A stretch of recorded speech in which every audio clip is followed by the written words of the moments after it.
Tesla ajoute la possibilité de visualiser le flux de la caméra de cabine sur l'écran de la voiture. Donc les gens dans la voiture vont pouvoir se voir. C'est magnifique. À quoi ça sert, je sais pas, mais bon, c'est plutôt une bonne idée. Faudra m'expliquer la fonction, mais... La caméra de cabine existe depuis le lancement du Model 3 en 2017, mais elle est restée inactive jusqu'en 2021, lorsque Tesla l'a allumée pour l'utiliser pour la surveillance du conducteur. Il a gagné une autre utilisation à la fin de l'année dernière, lorsque, pour la première fois, Tesla a permis aux propriétaires de l'utiliser eux-mêmes pour regarder à l'intérieur de la voiture, lorsque le mode sentinelle ou le mode chien est actif.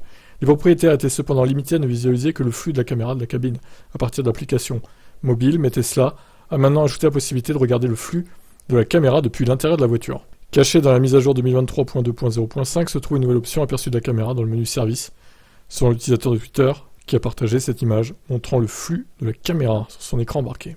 L'utilisation prévue par Tesla pour cette vue n'est pas claire, mais elle se trouve dans le menu service. Elle est susceptible de fournir un moyen facile aux propriétaires, aux employés de service, de vérifier le flux de la caméra pour s'assurer qu'il fonctionne comme prévu. Et pourquoi pas espionner les occupants de la voiture, les conducteurs, à distance. Scandale.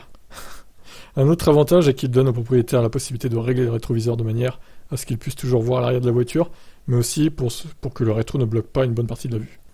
Espérons qu'avec l'ajout du flux de la caméra de la cabine, Tesla permettra bientôt aux propriétaires d'accéder au flux des caméras du montant B. Et il ajoutera également à la suite de flux de caméras utilisés en mode sentinelle pour fournir une couverture vidéo encore plus grande autour de la voiture.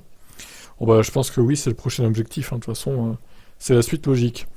Bon, qu'est-ce que vous en pensez de cette nouvelle fonctionnalité ? Ciao.